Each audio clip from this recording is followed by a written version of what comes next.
2026 திமுகவா அதிமுகவா தாவேகவா ஆட்சி பீடத்தில் யார்? நான் சொன்னேன் திமுகன்னு, அவர் அடுத்த செகண்ட் சொன்னார் சார் எடப்பாடி வருவார். அதிமுக திமுக தாவேகா யார் நம்பர் 1 யார் நம்பர் 2 யார் நம்பர் 3? நாளைக்கு எடப்பாடியுடைய புள்ளையான மிதுனா வர போறாரு முதலமைச்சரா. ஆனா இங்க டிஎம்கேல தற்போதைய முதல்வர் மறைவுக்கு பிறகு யார் வருவாங்க? உதயநிதி வருவாங்க, அதுக்கப்புறமா இன்பநிதி வருவாங்க. இது தமிழ்நாட்டுக்கு துன்ப நிதி. நிறைய பேர் நினைச்சிட்டு இருக்காங்க நான் விஜய்க்கு எதிரானவன். நான் விஜய்க்கு எதிரானவன் கிடையாது. விஜயோ இல்ல விஜயோட கூட்டத்தை நீங்க தற்கொலைங்கிறீங்களே, அது எப்படி ஜஸ்டிஃபை பண்ணுவீங்க? தற்கொலைன்னு சொல்லிக்கிட்டு லாஜிக்கே இல்லாம நான் சொல்கிறேன், நடிகர் விஜய் அவரிடம் நேரடியாக பேசுகிறார். இது காரடியாரா அவருக்கு அனுப்புங்க. உண்மையிலேயே நீங்கள் தற்கொலை என்று சொல்வது லாஜிக்காகத்தான் சொல்கிறார்கள் நடிகர் விஜய் அவர்களே. உங்களை நீங்கள் தளபதி என்கிறீர்கள். ஒரு தளபதி போர்க்களத்திலே மக்களை காப்பாற்றி விட்டு இறப்பவன் தளபதியா? போர்க்களத்தை விட்டு ஓடி வருபவர் தளபதியா? விஜய்க்கு மட்டும்தான் கூடுதா? கேரளாவில் ஹரிரோஸு கூடுது, சன்னி லியோனுக்கு கூடுது, தமனா பாட்டியாவுக்கு கூடுது. விஜயால ஒரு வீடு தர முடியுமா? விஜயால நாளைக்கு கொடுக்கலன்னாக்கா ஏதாவது சட்டத்துல வழி இருக்குதா? விஜய கோர்ட்டு கூண்டில் ஏற்றி உள்ள தள்ளுறதுக்கு ஏதாவது சட்டம் இருக்கா? உங்கள் வாழ்க்கையில் விடை காண முடியாத கேள்விகளுக்கு விடை சொல்ல வருகிறார் The one and only Hattrick Success Astrologer in India. ஜோதிட சத்குருஜி மெஹரு தன் சுய ஜாதகத்தின் மூலம் விழிப்புணர்வு பெற்ற ஒரு மறைபொருள் ஞானி. நேயர்களுக்கு வணக்கம். நான் உங்கள் அஷ்ரஃப். இன்று நம்மோடு இருப்பது ஜோதிட சத்குரு மெஹரு அவர்கள். வணக்கம் சார். வணக்கம் சார். விஜயனுடைய தாவேகா கட்சி ஒரு நல்ல வளர்ந்து கொண்டு வரக்கூடிய ஒரு கட்சி தான் வைங்களேன். அதில் பெரிய பெரிய தலைவர்கள்லாம் இணைகிறாங்க. அதில் ஆரம்பத்துலேருந்து பார்க்கணும் அப்படின்னா செங்கோட்டையன் அவர்களுடைய இணைவு இது இந்த கட்சிக்கு எந்த விதமான ஒரு நிலையில் பலமாக இருக்கும்? உங்கள் கேள்வியை நான் இப்படி புரிந்து கொள்கிறேன்.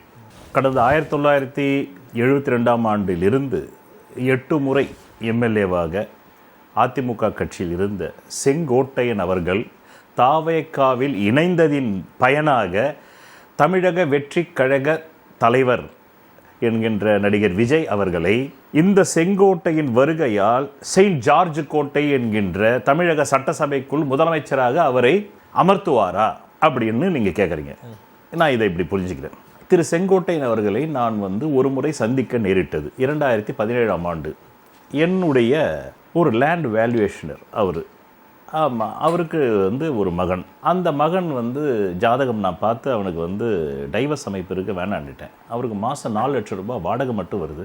அவர் அதிமுக விசுவாசி, செங்கோட்டையினுடைய சக நண்பர். ஆமாம், அவர் நான் சொல்லி அதுக்கப்புறமா அந்த பையன் கல்யாணம் பண்ணி அப்புறமா அந்த பொண்ணு அந்த பையன் முன்னாடியே வேறு யாரோடையோ உடல் கலவையில் இருந்ததை வீடியோ போட்டு இவனுக்கு காமிச்சு அது மன அழுத்தம் தாங்காமல் தற்கொலை பண்ணிக்கிட்டான். அதனால் அவர் என்னை கடவுள் மாதிரி பார்ப்பார். அதனால் அவர் என்ன பண்ணார், எம்ஜிஆர் மன்றம்னு ஒன்று திறந்தார்.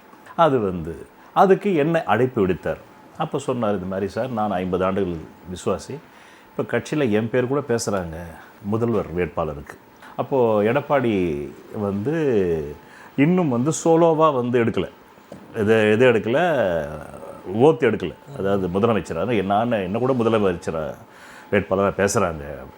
அப்படியா சார், நீங்கள் கூட வாங்க எம்ஜிஆர் மன்றத்துக்கு, நீங்கள் ஒரு பெரிய ஜோதிட ஞானி, நீங்கள் சொல்லி பாருங்கள், என் பையனை காப்பாற்ற முடியாமல் தற்கொலை பண்ணிக்கிட்டான், வாங்கன்னு நான் நேராக போனேன். அப்போ நம்ம விருகை ரவி, விருகம்பாக்கம் சட்டமன்ற எம்எல்ஏ விருகை ரவி, பிறகு செங்கோட்டையன் வந்திருந்தார்.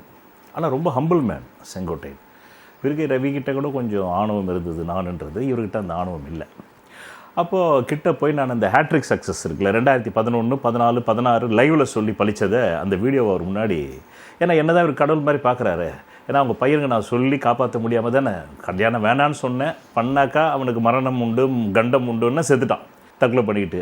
அதனால் அவர் என்னை இன்ட்ரடியூஸ் பண்ணார். சார் இவர் யார் தெரியுமா? இவர் என் பையனுக்கு கரெக்டாக சொன்னார், அதே மாதிரி தான் தற்கொலை பண்ணிட்டான். அதே மாதிரி இவர் அம்மாவுக்கே சொல்லியிருக்காரு ஜோசியம், அம்மா உயிரோடு இருக்கும்போது இவருக்கு தான் பார்த்துருக்காங்க பாருங்கள், அது ஆதாரம்லாம் வச்சுருக்காருன்னு வீடியோ காமிச்ச உடனே மிரண்டுட்டார். அவர் உடனே ரவியை கூப்பிட்டு காமிச்சார். விருக ரவி, ஏய் பாருங்க அம்மாவுக்கே ஜோசியம் சொன்னவர் அப்படின்னு டக்குன்னு அவர் ஜாதகத்தை கொடுத்தாரு.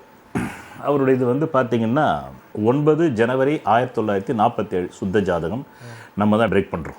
1947 9 ஜனவரி 1947 ஜனவரி 1 PM கோபிச்செட்டிப்பாளையம், ஆயில்யம் நட்சத்திரம், கடக ராசி. அவர் மேஷ லக்னம், 2இல் ராகு, 4இல் சந்திரன், சனி, 7இல் குரு, 8இல் கேது, சுக்கிரன், 9இல் சூரியன், புதன், செவ்வாய், மாந்தி 11இல்.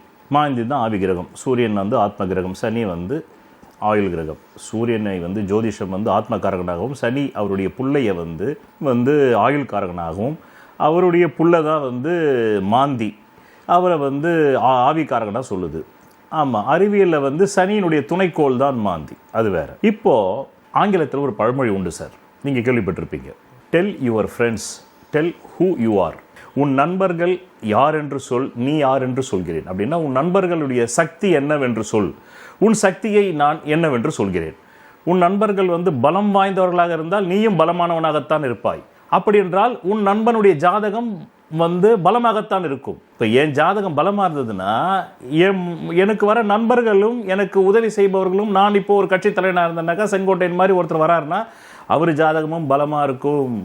ஒரு ஜாதகம் எப்படி பலமாக இருக்கிறது பலவீனமாக இருக்கிறது என்பதை முதலில் லக்னாதிபதியினுடைய பலத்தை வைத்து தான் அறிய வேண்டும். அப்புறமா தான் அந்த ஜாதகத்தில் வந்து 9 கிரகம் உச்சமாக இருக்குது, 12 கிரகம் உச்சமாக இருக்குது, 55 கிரகம் உச்சமாக இருக்குது, 106 கிரகம் உச்சமாக இருக்குதுன்றதுலாம் அவ்வளோதான். லக்னாதிபதி அவுட்டுன்னா பீஸ் போன பல்பு. லக்னாதிபதி தான் சார் ஒரு ஜாதகத்தினுடைய தூணு, அவன் தான் மூளை. அதுக்கேற்ற மாதிரி தான் ஆளுங்க சேருவாங்க. இப்போ எம்ஜிஆர் கிட்ட போய் இவர் சேர்ந்தாருனாக்கா நண்பராக போய் சேரலை, தொண்டனா சேர்ந்தார். தொண்டனுக்கு உண்மையிலேயே லக்னாதிபதி அஸ்தமனமாக தான் இருக்கணும், அப்போ தானே மூளை வேலை செய்யாது இல்லையா? இப்போ எம்ஜிஆருக்கு ஒரு நண்பராவா செங்கோட்டை? தொண்டனா தான் போய் சேர்ந்தார். ஜெயலலிதாவுக்கு என்ன நண்பரா இவர்? அங்கேயும் தொண்டன் தான், தொண்டனுக்கும் தொண்டன். தொண்டன்னா மூளை இருக்கக்கூடாதுங்கிறீங்க நீங்க? இருக்காது. அப்போ செங்கோட்டையன் அவர்களுக்கு இல்லைங்கிறீங்களோ? லக்னாதிபதியே மூளை தானே, அது அப்போ அவருக்கு இல்லைங்கிறீங்க. ரொம்ப கரெக்டாக கேட்குறீங்களே. 100% இல்லையே சார். லக்னாதிபதி தான் வந்து ஒரு மனிதனுடைய மூளை, நியூரான்ஸ். தலைமைச் செயலகம் அப்படின்னு சொல்கிறானே, தலைமைச் செயலகத்திலேருந்து ஒரு ஃபோன் வந்தால் பயப்படுறாங்கல்ல, தமிழ்நாடே பயப்படுதுல. என்னையா தப்பு பண்ண, நீ தலைமைச் செயலகத்தில் மூளையிலேருந்து வந்திருக்குது. அப்போது இவர் போய் சேர்ந்தார்ல நடிகர் விஜய், அவர் ஜாதகம் நம்ம ஏற்கனவே கண்ணி லக்னம்னு சொல்லியிருக்கோம். அவருக்கு லக்னாதிபதி அஸ்தமனம். அப்போ லக்னாதிபதி அஸ்தமனம்னா அந்த தலைமை கழகத்திலிருந்து வெற்றி பெறக்கூடிய எந்த விதமான சிந்தனையும் வராது, வெற்றி பெறக்கூடிய எந்த விதமான வந்து ஒரு செயல் திட்டமும் வராது. செங்கோட்டையன் அவர்கள் தமிழக வெற்றி கழகத்தின் தலைவரான நடிகர் விஜய் எப்படி செயின்ட் ஜார்ஜ் கோட்டைக்கு முதலமைச்சர் பதவியில் ஆட்களை அமர வைப்பார்? அப்போ ஆங்கிலேயன் சொன்ன அந்த வசனம் சரியா வந்துடுச்சா? உன் நண்பர்கள் யார் என்று சொல். இதையத்தான் திருவள்ளுவர் வலி அறிதல்ல உன் வலிவையும் மாற்றான் வலிவையும் உனக்கு துணைக்கு வரக்கூடிய வரக்கூடிய நண்பர்கள் வலிவையும் கணக்கு போட்டு பார்த்தா அன்றைய தினமே நீ போரில் வெற்றி பெறுவாயா தோல்வி பெறுவாயா என்பதை சொல்லிவிடலாம் என்றார். வலி அறிதல் அப்படின்றதுல திருவள்ளுவர் 10 பாக்கள் தராரு. அவராவது வந்து 133 அதிகாரம் கொடுத்தாரு. நான் நேத்தோட 1887 அதிகாரம் கொடுத்துட்டேன். ஒவ்வொரு அதிகாரத்தில் அவர் 10 தான் கொடுத்தாரு. நான் ஒவ்வொருத்தில் 20க்கு மேலேயும் 40க்குள்ளேயும் 50க்கு மேலேயும் கொடுத்துருக்கேன். அப்போது வலி அறிதலில் திருவள்ளுவர் என்ன சொல்கிறாரு? உனக்கு துணைக்கு வருபவனுடைய பலத்தை பார்த்துக்கோ. நீ ஒரு கட்சி தலைவனாக்க முதல்ல உன் பலத்தை பார்த்துக்கோ. இதுக்கப்புறம் உனக்கு யாரெல்லாம் செங்கோட்டையன் மாதிரி வராங்களோ அவங்களுடைய பலத்தை பார்த்துக்கோ. மாற்றான் பலத்தை பார், உன்னுடைய எதிரி பலத்தை பார். அந்த எதிரி கூட யாரெல்லாம் கூட்டணி கட்சிகளை வச்சிருக்கான். அவர் சொன்னது அரசியல் வந்து தோன்றாத காலத்தில் நாம் அதை வந்து இங்கே எவால்வ் பண்ணிக்கிறோம்.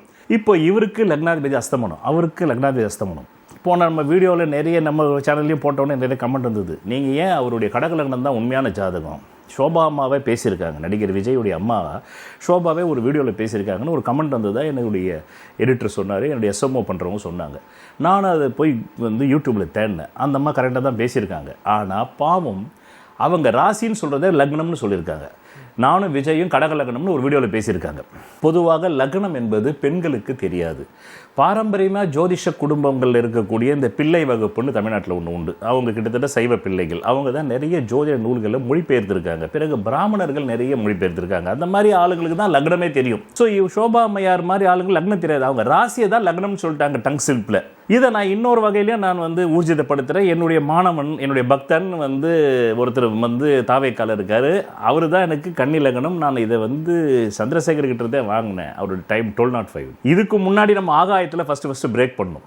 இப்போது நடிகர் விஜயோட அரசியல் பிரவேசத்தை மற்ற உலகத்தில் உள்ள ஜோதிடர்கள் பேசுவதை விட எனக்கு அதிகமான வந்து சாத்தியக்கூறுகள் அதிகமாக ஏன் இருக்கிறது என்றால், நாம தான் 2023 உட்காருக்கும் போது அவருக்கு ரஜினிகாந்தை வச்சு காக்காவா கழுகானும் போது நம்ம ஒரு எடுக்கும்போது விஜய் அவர்களுக்கு அஷ்டமச்சனி 2025 நவம்பர் 27க்குள்ள அசிங்கம், அவமானம், மானபங்கம், தற்கொலை முயற்சி, மலை உச்சிலிருந்து விடுதல்னு சொன்னோம். அசிங்கம் வந்துருச்சு இல்லை? கரூரில் 42 பேர் இறந்தாங்கல்ல, 41 பேர் இறந்தாங்கல்ல. அதனால அவமானம் வந்தது. 1 மாதம் அமைதியாக இருந்தார். எல்லாரும் சுவிட்ச் ஆஃப் பண்ணிட்டு தவைக்காரங்க போனாங்க. அது அவமானம் தானே, எந்த செயல் திட்டம் இல்லைன்னு சொல்லிட்டு யார் யாரோ வந்து டிவிகேக்கு வந்து இவங்களுக்கெல்லாம் பொண்ணு கூட கொடுக்காதீங்கன்னாங்க கட்சியில் சேர்ந்த இளைஞர்களுக்கு.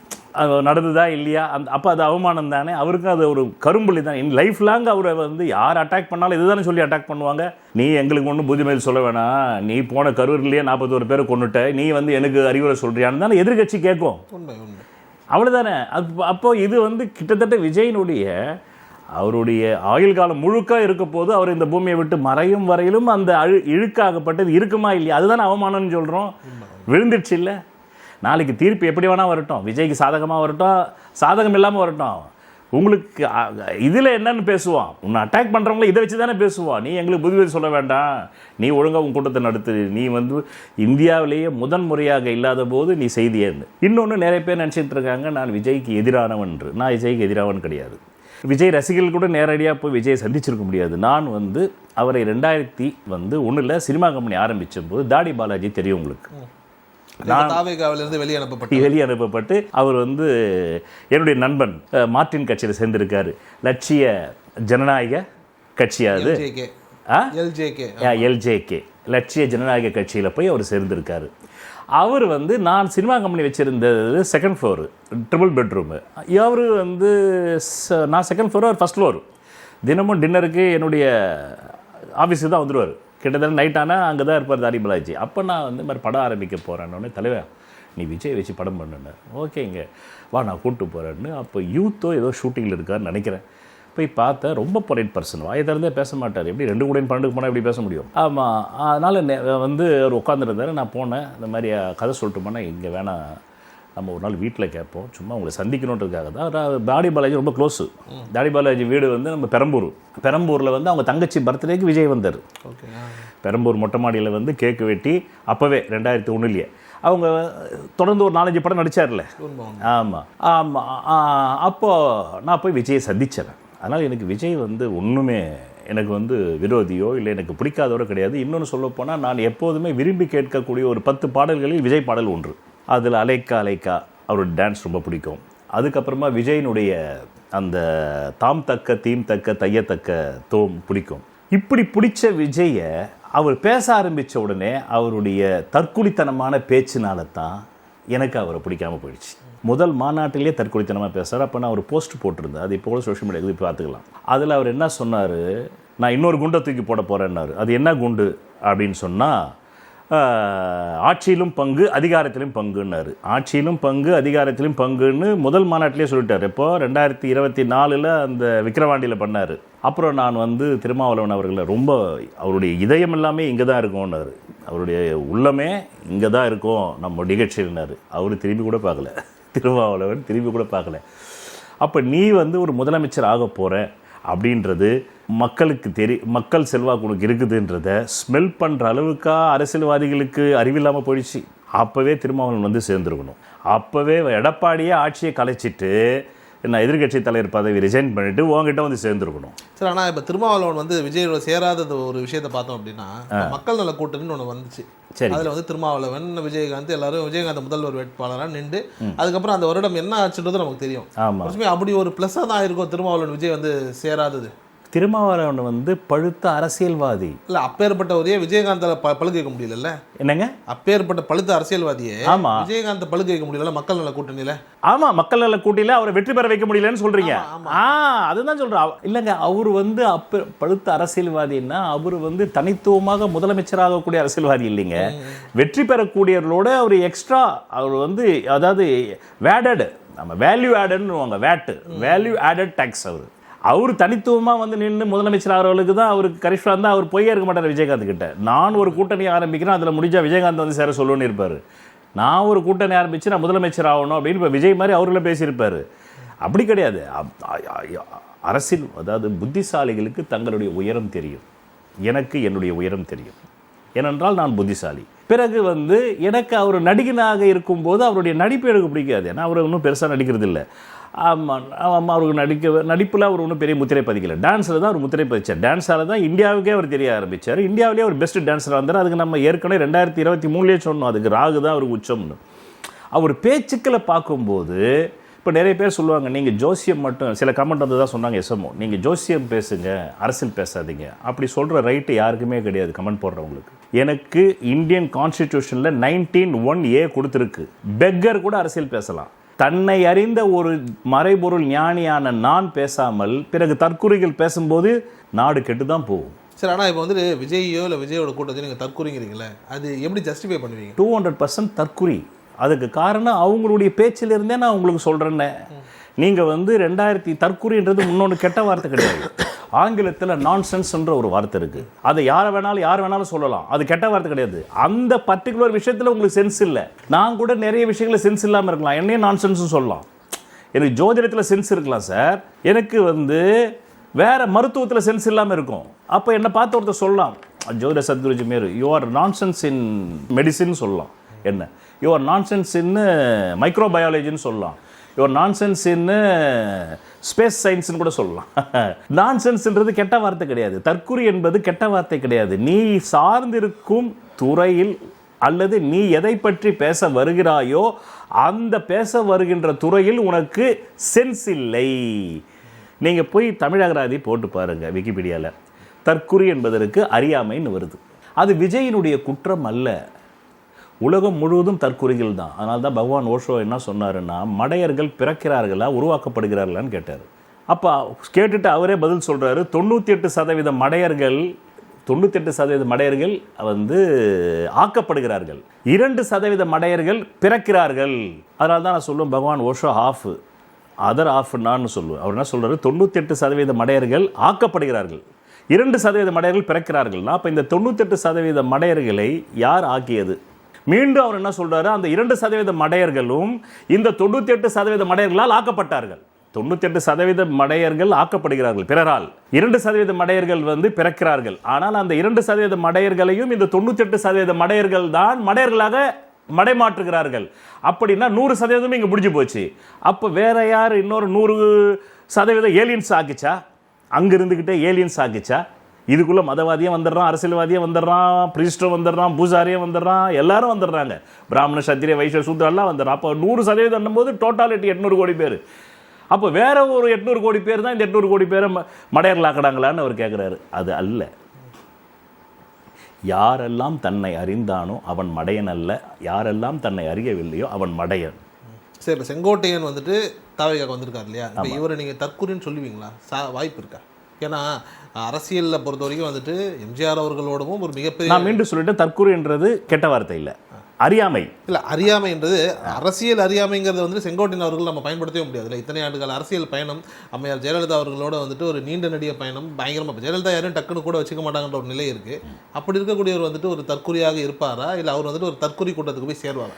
ஆங்கிலத்தில் ஒரு வார்த்தை இருக்குது, ரெஸ்பெக்டட் ஸ்லேவ்ஸ் அப்படின்னாக்கா மதிப்பைக்குரிய அடிமைகள்.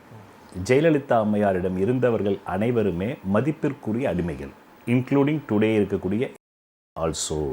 ஏனென்றால் உங்களுக்கு தலைவனாகக்கூடிய முதல் தகுதியே உங்களுக்கு கீழே நீங்கள் அடிமைகளைத்தான் வைத்துக்கொள்ள முடியும்.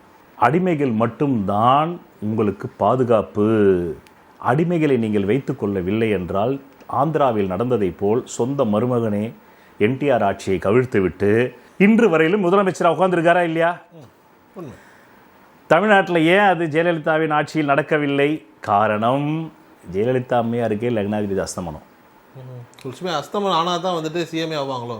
அதனால தான் அந்த அம்மாவுக்கு வந்து அரசியலில் வந்து ஈடுபாடே இல்லை. அந்த அம்மா வீட்டுக்குள்ளே கலைஞர் அவர்கள் ரெய்டு பூந்து அந்த ராஜினாமா லெட்டர் எடுத்ததனுடைய ஒரு வெஞ்சன்ஸ் தான், நானே ராஜினாமா பண்ணிட்டு போகிறன்னும் போது நீ என்ன வந்து அவ்வளோ புத்திசாலித்தனமாக என்ன வந்து நீ விளக்கண மாதிரி இருக்கக்கூடாது அரசியலை விட்டு, நானே வரணுன்றதுக்காக வந்தாங்க. அப்போ தான் இந்த சூட்சுமெல்லாம் யாருக்கு தெரியாது. சசிகலா அம்மையாருடைய ஒரிஜினல் ஜாதகம் எங்கிட்ட இருக்குது. திருத்துறைப்பூண்டியில் பிறந்தாங்க, சிம்ம லக்னம்.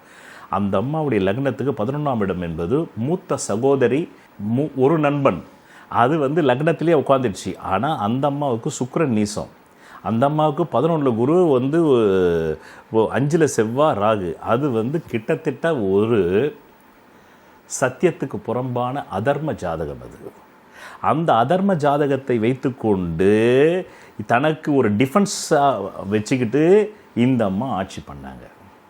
அதனால் அந்த லக்னாதிபதியும் இவங்களுடைய லக்னாதிபதியும் இன்னொன்று வந்து பார்த்திங்கன்னா நட்பு கிரகம். இன்னொன்று, ஒரு ராசிக்கு நிறைய ஜோசியர்கள் இதெல்லாம் தெரியாது, தன்னை அறியும் போது அதெல்லாம் தெரியும். இல்லைனாக்கா சும்மாவே 27 நட்சத்திரம் மனப்பாடம் பண்ணிவிட்டு 9 கிரகத்தை மனப்பாடம் ஜோசியர்னுவாங்க. பாவம் அவங்க அன்எம்ப்ளாய்மெண்ட்டாக அவங்க பண்ணிட்டு போட்டோம். அதனால தான் பகவான் ஓஷோ சொன்னார், ஜோதிடம் என்பது மாபெரும் கலை, ஆனால் இன்று அது முட்டாள் கையில் இருக்கிறது. முட்டாள் கையில் இருக்கும் மாணிக்கமும் தன் மகத்துவத்தை அழிந்துவிடும். எப்போவுமே ஒரு கலையை நீங்கள் பயன்படுத்தும் விதத்தில் தான் அதனுடைய அருமை இருக்கிறது. ஒரு ராசிக்கு 8வது ராசி வசியம். இந்த அம்மா வந்து சிம்மம், அந்த அம்மா மீனம். எந்த ராசியாக இருந்தாலும் பாருங்கள், அவங்க 2 பேர் சேர்ந்துட்டாங்கன்னா சாகரவர்களும் பிரிய மாட்டாங்க. அதாவது டைரக்டர் ரவி சக்கரவர்த்தி வந்து என்னுடைய ராசிக்கு 8வது ராசி, இன்னைவரில் நாங்கள் நண்பர்களாக இருக்கிறோம். 1-8 தொடர்பு இருந்தால் பிரிய மாட்டாங்க. 1-8 1-6 ஒரு ராசிக்கு 8வது ராசியோ ஒரு ராசிக்கு 6வது ராசியோ சேர்ந்துட்டாங்கன்னா பிஸ்னஸ்லேயோ லைஃப்லேயோ மேரேஜ்லேயோ லிவிங் டுகெதர்லேயோ அவங்க மற்ற கொடுக்கல் வாங்கல மனக்கசப்பு வந்து போனாலும் மீண்டும் சேர்ந்துப்பாங்க. இந்த அம்மாவும் அப்படி தானே போனாங்க. 3ஆம் இடத்துல வந்து சசிகலா அம்மையாருக்கு மீனராசிக்கு 3ல் குரு வரும்போது அவங்க வேண்டான்னு சொல்லிட்டு தான் அமுச்சு விட்டாங்கல்ல. 2011 தேர்தலில் வந்தோடனே தேர்தலில் பத்திரிகைலாம் போட்டாங்கல்ல, இனி உடன்பிறவா சகோதரியோடு இப்போ வந்து எந்த கட்சிக்காரங்களே யாரும் வந்து சசிகலா கூட வந்து தொடர்பில் இருக்கக்கூடாது, அவங்க சம்மந்தப்பட்ட வகையராக்கள் கூட இருக்கக்கூடாதுன்னு சொன்னாங்களா இல்லையா? அதுக்கப்புறம் மீண்டும் சேர்ந்தாங்களா இல்லையா? அதுதான் அந்த 1-8 வசியம். அந்த 1-8 வசியம். அதனால் அந்த அம்மையாருடைய ஜாதகமே வந்து அதனால தானங்க இப்போது லக்னாதிபதி அஸ்தமனம் பற்றவனை தான் யாராவது கைக்குள்ளே வச்சுக்க முடியும். நீங்கள் எம்ஜிஆரை யாராவது கைக்குள்ளே வச்சுக்கிட்டாங்கன்னு கேள்விப்பட்டிருக்கீங்களா? ஜானகி அம்மா கைக்குள்ளே வச்சுக்கிட்டாங்க, ஆர்.எம். வீரப்பன் கைக்குள்ளே வச்சுக்கிட்டாங்க, ஏன் ஜெயலலிதா அம்மையாரே கூட அவருக்கு கூட நடிக்காத நடிகைகளா ஒரு மஞ்சுளா கைக்குள்ளே வச்சுக்கிட்டாங்க, ஜெயலலிதா கைக்குள்ளே வச்சுக்கிட்டாங்க, லதா வச்சுக்கிட்டாங்கன்ற பேச்சை கேள்விப்பட்டீங்களா நீங்கள்? இல்லை இல்லை. ஏன்னா அந்த ஆள் ஜாதகம் வந்து அந்த மனிதன் ஜாதகம் வந்து லக்னாதிபதி 6ல் போய் உட்காந்து பக்ரம். அவர் தான் எல்லாரையும் கைக்குள்ளே வச்சுப்பாரே தவிர அவர் யாரையும் கைக்குள்ளே வச்சுக்க மாட்டார். அப்போ விஜயனுடைய ஜாதகம் வந்துட்டு லக்னாதிபதி அஸ்தமனம் அப்படின்னும் போது அவர் யாரும் சொல்லிடுறேன் நான் இந்த இடத்துல. அவர் தான் நாங்கள் இவங்களையே வந்து இவங்களுடைய சுயசத்தில் எழுதியிருக்காங்க என்ன அவர் வந்து கூண்டுக்கிளியாக வச்சுருந்தாருன்னு. ஜெயலலிதாவையே அவர் தானே கூண்டுக்கிளியாக வச்சுருந்தாரு. அதே மாதிரி லக்னாதிபதி பலம் பெற்ற சசிகலா தான் ஜெயலலிதாவை கூண்டுக்கிளியாக வைத்திருந்தார். இப்போ நீங்க கேளுங்க கேள்வி. இப்படி இருக்கும்போது வந்துட்டு விஜய்க்கு வந்துட்டு லக்னாதிபதி அஸ்தமனம் அப்படின்னு சொல்றீங்களா? ஆமா. அப்படி இருக்கும்போது வந்துட்டு விஜய் கூண்டுக்குள்ளேயே யாரையாவது வச்சிருப்பாரா? 100% விஜயை ஒருத்தர் கூண்டுக்குள்ளேயே வச்சிருக்காங்க. விஜயை ஒருத்தவங்க வச்சிருக்காங்க. ஆமா, விஜய் தான் வச்சுக்க முடியாதுங்க யாரும். விஜய் பாவங்க, எடுப்பார் கைப்பிள்ளை. லக்னாதிபதி அஸ்தமனம் ஆயிடுச்சுன்னா எடுப்பார் கைப்பிள்ளை. எடுக்கிறவன் வந்து புத்திசாலியா இருந்தான்னா புத்திசாலித்தனமா விஜயை கூட்டு போவாரு. எடுக்கிறவன் வந்து முட்டாளா இருந்தா தற்குறியா இருந்தா தற்குறித்தனமா தான் கூட்டு போவாரு. இப்போ அவர் வந்து இந்த எலெக்ஷன் இது வந்து அனௌன்ஸ் பண்ணியிருக்காரு. இது நான் வந்து முதலமைச்சர் ஆனால் இது என்ன அனௌன்ஸ் பண்ணியிருக்காரு? எல்லா வீட்டுக்கும் 2 வீலரு, எல்லா வீட்டுக்கும் இங்கே வந்து யார் வேணால் சொல்லலாம். இப்போ நான் நாளைக்கு ஒரு கட்சி ஆரம்பிச்சேன்னு வச்சுக்கிங்க, தமிழ்நாட்டில் பாதி எல்லாரும் எழுதி வைக்கிறேன்னு எழுதி வைக்க முடியுமா? 2012 இதே ஓபிஎஸ் வந்து கேள்வி கேட்டிருக்காரு சட்டசபையில் கலைஞரை பார்த்து, நீங்கள் 2 ஏக்கரா நிலம் தரேன்னு சொன்னீங்களே தரலையே அப்படின்னு கேட்டிருக்காரு. இன்றைக்கி அதே ஓபிஎஸ் டிஎம்கேவோட வந்து க்ளோஸாக இருக்கார். காரணம், அதனால தான் பகவான் ஓஷோ சொன்னார், என் ஆசிரமத்திற்கு வெளியே dogs and politicians are not அலோடுன்னு போர்டு வைங்கன்னார். நாய்களுக்கும் அரசியல்வாதிகளுக்கும் என் ஆசிரமத்தில் இடமில்லைன்னார். 2012 திமுகவை பார்த்து இதே ஓபிஎஸ் துணை முதல்வராக இருக்கும்போது அம்மாவுடைய தயவில் வந்து நீங்கள் 2 ஏக்கரா நிலம் தர நீங்களே தரலன்னு கேட்டவர் தான் இன்னைக்கு திமுக ஆட்சி நல்லா இருக்குது, பாலும் தேனும் ஓடுதுன்றார். அதனால தான் ஓஷோ சொன்னார், என் ஆசிரமத்தில் நாய்களுக்கும் அரசியல்வாதிகளுக்கும் இடமில்லைன்னார். ஆனால் அப்படிப்பட்ட ஓபிஎஸ் அவர்கள் என்னுடைய நிலையம் அதே தான். என் ஆசிரமத்திற்குள்ளும் நாய்களுக்கும் அரசியல்வாதிகளும் இடமில்லை. இருந்தாலும் நான் ஏன் பேசுகிறேன்? அரசியல் என்றால் எனக்கு இந்தியன் கான்ஸ்டிடியூஷனில் அந்த ரைட்டை கொடுத்துருக்கு, 19(1)A கொடுத்துருக்கு. நான் பேசாமல், தன்னை அறிந்த ஒரு மறைபொருள் ஞானியான நான் பேசாமல் வேற யார் தற்குறிகளாக பேச முடியும்? இப்போ நீங்கள் கேளுங்க சார். ஆனால் இப்படி இருக்கும்போது வந்துட்டு இப்போ ஓபிஎஸ் அவர்கள் வந்து தாவேக்கால போய் இணைய போகிறாருன்ற மாதிரி பேச்சுவார்த்தையெல்லாம் வருது, சாத்தியம் அதெல்லாம்? அவர் வந்து இணைந்தாருன்னா 2வது தற்குறி. ஏன் சார் அவர் இங்கேயே சார், நீங்கள் ஒரு விஷயம், அதிமுகன்றது தான் சார் பிராண்டு. அந்த பிராண்டுக்குள்ளே எத்தனை பணியாளர்கள் வேண்டுமானாலும் வந்து கட்சி பணி ஆற்றிவிட்டு வெளியே செல்லலாம்.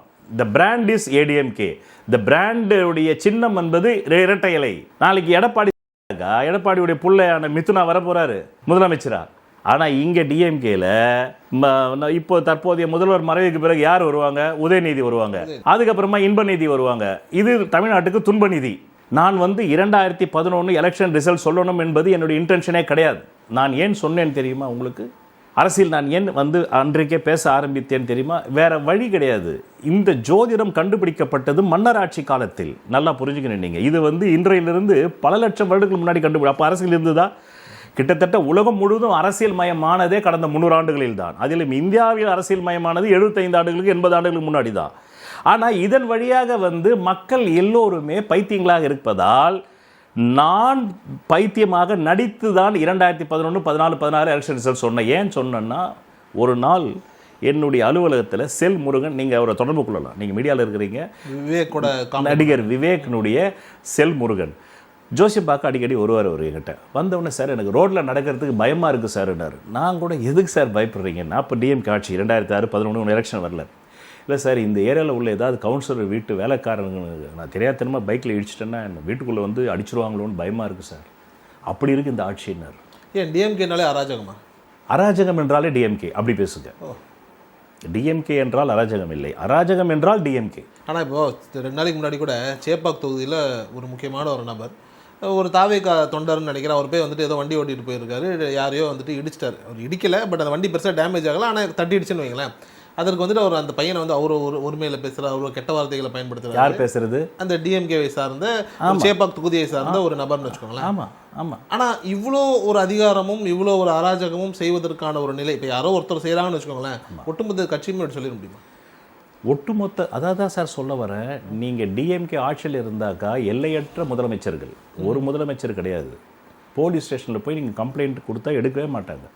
நீங்கள் வந்து டிஎம்கேவுடைய ஆட்சியில் டிஎம்கேவுடைய கவுன்சிலர் வீட்டு வேலைக்காரனுக்கு உங்களுக்கும் வந்து நியாயமான தகராறு ரோட்டில் வந்தாலே நீங்கள் அந்த அவங்க முதல்ல எடுத்தோன்னே ஸ்டேஷனில் கேட்பாங்க, யார் டிஎம்கே கவுன்சிலர் வீட்டு வேலைக்காரனா? சிஎஸ்ஆர்லாம் கொடுக்க முடியாது. இந்த மாதிரி என்கிட்ட ஒருத்தர் இல்லை சார், 100 பேர் சொல்லியிருக்காங்க. ஆனால் இதில் துரதிர்ஷ்டம் என்ன தெரியுமா? எனக்கு ஏடிஎம்கே விட நண்பர்கள் டிஎம்கே தான் ஜாஸ்தி. எனக்கு ஏடிஎம்கே விட நண்பர்கள், பேர் சொல்ல வேண்டாம், இந்த தேர்தல் கணிப்பை நான் சொன்னதாகவே இது வேண்டாம். நான் அந்த புகழை வந்து டிஎம்கேவில் இருக்கக்கூடிய ஒரு 5 மூத்த அமைச்சர்களில் ஒரு மூத்த அமைச்சருடைய குடும்பம் என்னுடைய பக்தர்கள். 2011 நான் சொன்ன எலெக்ஷன் ரிசல்ட் போல்டாக லைவில் சொன்னது அன்னைக்கு அந்த அம்மையார் தான். அந்த வீட்டிலேருந்து ஒரு பெண்மணி தான் வந்தாங்க. இது வரல அவங்க எங்கிட்ட ஜாதகம் பார்த்து நான் அவங்களுக்கு பல பரிகாரங்கள் பண்ணி வச்சுருக்கேன் கடந்த 20 வருடங்களாக. சமீபத்தில் கூட அவங்க ஒரு கார் வாங்கினாங்க, அதுக்கு நம்பர் நான் தான் முந்தானத்து கொடுத்தேன். அவர் இங்கே வந்திருந்தார் 2025 ஏப்ரலில். நான் அவருக்கு சொன்னேன், உங்களுக்கு படைமாண்ட நேரம். அவர் மீனராசி, அவங்க வீட்டுக்கார். முதல்ல அந்த அம்மா வந்தாங்க. அப்புறமா நான் அவங்க பையனுக்கு மெடிக்கல் சீட்டு 2-3 அட்டம்ப்டில் ஃபெயிலு. 4வது அட்டம்ப்டில் நான் பரிகாரம் பண்ணோடனே பாஸ் ஆகிட்டான். அதனால் அவருக்கு பெரிய நம்பிக்கை. உங்கள் வீட்டுக்காரர் வந்துட்டார், அவர் சுப்ரீம் கோர்ட் அட்வொகேட். அவர் அப்புறமா வந்த உடனே 2024 அவர் ஞானி மாதிரி தான் இருப்பார், அமைதியாக இருப்பார். ஆமாம், இவர் தான் வந்து அந்த மூத்த அமைச்சருடைய இவருக்கு அவங்க தாய்மாமன். அதனால் வேண்டி என்ன வந்து அவங்க ஒய்ஃப் கேட்டாங்க, சார் நீங்கள் தான் 11 கரெக்டாக சொன்னீங்க ஏடிஎம்கே ஜெயிக்கும்னு. ஆமாம், அதுக்கப்புறம் 2014 சொன்னீங்க, 16 சொன்னீங்க, இப்போ சொல்லுங்கள் சார் 26 யார் ஜெயிப்பாங்கன்னு. நான் வந்து மீடியா எல்லாமே டிஎம்கேன்னு தான் சொல்லுது. ரொம்ப விசிரமாக இருந்தேன். பட் எனக்கு இன்ட்யூஷன்லேயே தெரியும். ஆனால் அதை வந்து நம்ம சொல்ல வேண்டாம், அவங்களும் லைக் பண்ண மாட்டாங்க. அவங்க டிஎம்கேவுடைய அதிகார வர்க்கத்தில் உள்ள 5 அமைச்சர்களில் ஒரு முக்கியமான அதிகார வர்க்கத்தினுடைய குடும்பத்தை சேர்ந்தவங்க சொன்னால் அவங்களும் பாவம் நம்ம 20 வருஷமாக நம்புகிறாங்க, நம்ம சொல்லி நடந்திருக்கு, அவங்களுக்கு கொஞ்சம் சந்தோஷப்படட்டுமே அப்படின்னு சொல்லிட்டு எனக்கு உள்ள வேறு ஒன்று இருக்குது. ஆனால் பட் நான் வெளியில் அவங்க ஒரு விருப்பத்துக்கு ஏற்ற மாதிரி சொன்னேன். அதான் மேடம் எல்லாமே சொல்கிறாங்க, கூட்டணி ரொம்ப பலமாக இருக்குது, அதிமுக ஆல்மோஸ்ட் அவ்வளோதான், இந்த தேர்தலோடு வந்து அவங்க வீட்டுக்கு அனுப்பிச்சிடுவாங்க. ஆமாம், ஏன்னா ஓபிஎஸ் அவருக்காகவே ஒரு 40 கோடி பேர் ஓட்டு போடுவாங்க, அவர் வேறு இல்லை. அப்புறமா வந்து டிடிவி தினகரன், அவருக்காக ஒரு 80 கோடி பேர் ஓட்டு போட ரெடியாக இருக்காங்க இந்தியாவில், அவரும் இல்லை. இன்றைக்கி டிடிவி தினகரன் தினமலரில் ஜெயலலிதா தொண்டர்கள் அனைவரும் ஒன்றிணைந்தால் வெற்றி நிச்சயம். அப்போ அவரே டிக்ளேர் பண்ணுறாரு, எனக்குன்னு தொண்டர்கள் கிடையாது. அப்போ ஜெயலலிதா தொண்டர்கள் எங்கே வந்து இரட்டையில் இருக்கோ அங்கே தானே போவான். ஆமாம், அதனால் வந்து ஸோ வந்து ஓபிஎஸ் வந்து கட்சியை விட்டு போனால் ஒரு 80 கோடி பேர் போன மாதிரி, அப்படி டிடிவி தினகரன் போனாக்க ஒரு 40 கோடி பேர் போன மாதிரி அப்படின்னு நினச்சிக்கிட்டு நான் வந்து ஆமாம் மேடம் ஓபிஎஸும் போயிட்டார், டிடிவியும் போயிட்டார், சசிகலா அம்மையார் கூட இருந்தாங்கன்னா 150 கோடி இந்தியர்களும் போடுவாங்க, அவங்களும் வேறு கூட இல்லை. அந்த அம்மா ஜாதகத்துக்கு கவுன்சிலராக கூட வர முடியாது சசிகலாவுக்கு. அவங்க வந்து கிங் மேக்கரை தானே, எப்பவுமே கிங் மேக்கர்ஸ்லாம் கிங் ஆக முடியாது. அதுக்கு வந்து 10ஆம் இடம் நல்லா இருக்கணும், பூர்வ புண்ணியம் நல்லா இருக்கணும். பாக்கி அந்த அம்மாவுக்கு பூர்வ புண்ணியாதி வீடு கொடுத்தவங்கலாம் வந்து 6-8 பண்ணல. அதனால் அவங்க வந்து பிறரை அடக்கி ஆள்வதற்கும் கட்ட பஞ்சாயத்துக்கும் சரியான ஜாதகம் அது அந்த அம்மையாருடைய ஜாதகம். ஸோ அதனால் வேண்டி எனக்கு இதெல்லாம் தெரிஞ்சுக்கிட்டு நான் டிஎம்கே தான் மேடம் வரோம் அப்படின்ட்டேன். டக்குன்னு பேசினார் அவர். அதனால தான் சொல்கிறேன், ஜெயிக்கிறவங்களுக்கெல்லாம் அவங்களுடைய பலவீனம் தெரியுது. சும்மா இங்கே வெளியிலேருந்து தொண்டர்கள், டிஎம்கே தொண்டர்கள், ஏடிஎம்கே தொண்டர்கள், அப்புறமா தாவேக்க தொண்டர்கள், இவங்களுக்குள்ளதான் சண்டை, கமெண்ட் போட்டுக்கிறது. பகவான் ஓஷோ சொல்லுவார், எதிர்காலத்தில் மருத்துவனும் பைத்தியனாக இருப்பான், பைத்தியக்காரனும் பைத்தியனாக இருப்பான். அதனால் யாருக்கு வைத்தியம் பண்ணுறதுன்னு கேட்டார். ஒரு மிகப்பெரிய மென்டல் ஹாஸ்பிட்டலில் ஒரு டாக்டர் வந்தார். அதுக்கு முன்னாடி ஒரு டீன் இருந்தார். அந்த டீன் போய் இந்த டீன் வந்த உடனே, ஏன்டா இவ்வளோ சுகாதாரமாக இருக்குது, ஒரு செல்லில் 2 பேர் அடைக்க வேண்டியது தானே, ஏன்டா 20 பேர் அடைச்சிருக்கீங்க, 20 பேர் அங்கேயே மூத்திரம் போகிறான், அங்கேயே வந்து கொலிக்க போகிறான்டா, இன்ஃபெக்ஷன் ஆகும் மேடான்னு சொல்லி எல்லாரையும் போட்டு நல்லா வாஷ் பண்ணி, ஒயிட் வாஷ்லாம் பண்ணி, ஒரு 50 லட்ச ரூபா செலவு பண்ணி, நல்ல நறுமணங்கள் போட்டு, அங்கங்கே செடிகள் வச்சு நல்ல உணவுலாம் கொடுத்தாக்கா எல்லாருமே தர்ணாவில் உட்காந்துட்டான். எங்களுக்கு அந்த பழைய டீன் தான் வேணும்னு. ஒரே ஆச்சரியம். மேலிடத்துக்கு போகுது முதலமைச்சருக்கு, என்னங்க இந்த டீன் அது தப்பு பண்ணாரா? இல்லைங்க, இவர் வந்து தான் சுகாதாரமாக்குனாருங்க. ஒரே வந்து செல்லில் 40 பேர் ஒழுங்கு போயிட்டு இருந்தால், 40 பேர் சிறுநீர் கட்சின்னு இருந்தால், 40 பேர் இருந்தால், அதெல்லாம் மாற்றி 2 பேர் தான் இருக்கணும், அங்கே டாய்லெட் கட்டி எல்லாம் பண்ணாருங்க. அப்போ ஏன் அவரை வேணான்றாங்கன்னா தெரியலங்க. அதுக்கப்புறமா வேறு வழி இல்லைன்னு தர்ணா பண்ணி நாங்கள் சாகும் வரை உண்ணாவிரதுன்னு உட்காந்துட்டான் எல்லாம் பைத்தியமும். வேறு வழி இல்லாமல் அந்த பைத்தியங்கள் சேர்த்துட்டாக்க நான் பெரிய பிரச்சனையாகிடும் சட்டசபையில். வேணாம், நீங்கள் வந்து அவரை வந்து மாற்றிட்டு அந்த பழைய டீனை கொண்டாருங்கன்னு எல்லாரும் சந்தோஷமாயிட்டு மீண்டும் அதே மாதிரி ஒரு செல்லுக்குள்ளே 40 பேர் இருந்தாங்க. எப்போதுமே பைத்தியங்களுக்கு பைத்தியங்களைத்தான் பிடிக்கும். அதனால தான் பகவான் ஓஷோ சொல்லுவார், பைத்தியங்களோடு பழகும்போது எச்சரிக்கையாக இருங்கள். உடனடியாக என்னுடைய 200 சீடர்கள் உலகம் முழுவதும் உள்ள பைத்தியங்களை குணப்படுத்த வேண்டும். ஒவ்வொருத்தருடைய பின்னாலும் மில்லியன் கணக்கான மக்கள் குணமாக வேண்டும். அதே மாதிரி அந்த பைத்தியங்கள்கிட்ட நீங்கள் உதவி பண்ணும்போது அவங்க உலகத்தில் வந்து உங்களை நடிக்க சொல்லுவான். இப்போ டிஎம்கே காரன் ஏன் உலகத்துக்குள்ள வா, ஏன் டிஎம்கே கட்சியை பற்றி பெருமையாக பேசுனி, இப்போ இந்த பதிவு கூட போடுவோம் கமெண்ட். நாங்கள் யார் தெரியுமா, நாங்கள் தான் தமிழையே உருவாக்கணும். தமிழை உருவாக்குனது யார்? நீங்களா? தமிழ் வந்து எப்போ உருவாச்சுன்னு யாருக்குமே தெரியாது. ஒரு மொழியை வந்து யாராலையும் உருவாக்க முடியாது. அது வந்து ஒளியில் இருந்து, சிக்குமுக்கு கல்லிலிருந்து, அங்கிருந்து அது கிளம்பி வருது. அதுக்கு தொல்காப்பியர் இருக்காரு, 3000 ஆண்டு சங்க இலக்கியம் இருக்குது. நீங்கள் வந்து கலைஞருடைய, கருணாநிதியுடைய பிறப்பே 19ஆம் நூற்றாண்டு தானே. அப்போ 19ஆம் நூற்றாண்டுக்கு மேலே தான் தமிழே வந்ததா? ஒவ்வொருத்தரும் ஒவ்வொரு பங்களிப்பு கொடுப்பாங்க. இப்போ ஜோதிடத்தை நானா கண்டுபிடிச்சேன், நான் அதற்குள் சென்று என் ஜாதகத்தில் உள்ள மறைபொருள் ரகசியங்களை தெரிஞ்சுக்கிட்டேன். இப்படி ஒவ்வொருத்தரும் தெரிஞ்சுக்கிறதுக்காகத்தான் நான் வந்தேனே தவிர, இந்த ஜோதிடம் கண்டுபிடிக்கப்பட்டது மன்னராட்சி காலத்தில். மன்னராட்சி காலத்தில் வந்து ஓட்டு போடுற அமைப்பே கிடையாது. அப்போ ஜாதகத்தில் 3 கிரகம் நல்லா இருந்தால் போதும், அவன் வந்து ஒரு ராஜ்யத்தை மக்களை கொலை பண்ணி பிடிச்சிடலாம். அதுக்கு லக்னாதிபதி 6 கூட 8 கூடையவன். ஆனால் இப்பவும் அதே தான் நடக்குது, கொலை பண்ணி தானே பிடிக்கிறாங்க. இப்போ நடக்கிற கொலை என்பது உடல் அளவிலும் கொலை நடக்கிறது அரசியலில். ஆமாம், அதே சமயத்தில் ஒட்டுமொத்த 8 கோடி தமிழர்களையும் கொலை பண்ணுறாங்க. எப்படி கொலை பண்ணுறாங்க? அவங்களுடைய அறியாமையை பயன்படுத்தி, அவங்களுடைய தற்குறித்தனத்தை பயன்படுத்தி அப்படி வந்து ஓட்டை வந்து வாங்குறாங்க. இல்லைனாக்கா விஜயால் ஒரு வீடு தர முடியுமா? விஜயால் நாளைக்கு கொடுக்கலன்னாக்கா ஏதாவது சட்டத்தில் வழி இருக்குதா? விஜயை வந்து கோர்ட்டு கூண்டில் ஏற்றி உள்ள தள்ளுறதுக்கு ஏதாவது சட்டம் இருக்கா? இல்லை இல்லை.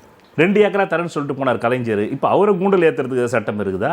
அதனால் இவங்கெல்லாம் இஷ்டத்துக்கு கொடுக்குறாங்க. நாளைக்கு ஒரு சட்டத்தை கொண்டாங்க, அமெண்ட்மெண்ட் கொண்டாங்க. இனிமேல் எந்த கட்சி மக்களுக்கு வாக்குறுதி அளித்தாலும் அதை வந்து நிறைவேற்றவில்லை என்றால் 15 ஆண்டு சிறைன்னு கொண்டாங்க.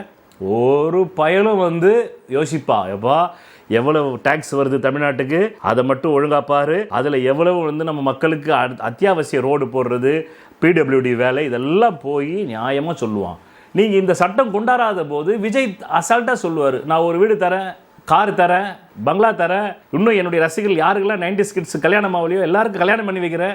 நானே போய் கேரளாவில் பேசுகிறேன், ஆந்திராவில் பேசுகிறேன், பெண்கள்கிட்ட நான் பேசினா விஜய்க்கு தான் நிறைய வந்து இப்போ இன்னொன்று சொல்கிறாங்க, விஜய்க்கு நிறைய கூட்டம் கொடுதுன்னு. அதுக்கு பேர் என்ன தெரியுமா? உளவியல்ல CWS. என்னது? CW, celebrity worship syndrome. விஜய்க்கு மட்டும்தான் கூடுதா? கேரளாவில் ஹடிரோஸுக்கு கூடுது, சன்னி லியோனுக்கு கூடுது, தமனா பாட்டியாவுக்கு கூடுது. அந்த வீடியோ நான் உங்களுக்கு அனுப்பிச்சிருந்தேன். கிட்டத்தட்ட விஜய் கூட்டத்தை விட அதிகமாக தமனா பாட்டியாவுக்கு கூடுது. ஏதாவது பொது நிகழ்ச்சியில் போய் கலந்துக்கிட்டாங்க. இத்தனைக்கும் அந்த பொது நிகழ்ச்சியில் கலந்துக்கிறது 10 நாள் முன்னாடி தான் அறிவிப்பாங்க அவங்க. ஆனால் விஜய் கலந்துக்கிறத ஒரு கட்சி, ஒரு இயக்கமாக வரும்போது அந்த கூட்டம் ஒன்றும் பெரிய விஷயமே கிடையாது. யூகேல பிறந்த ஒரு இசை கலைஞன் ஸ்டீவர்டு, ஆமாம் அவர் பேர் ஸ்டீவர்டு, கூகுள் இருக்குது.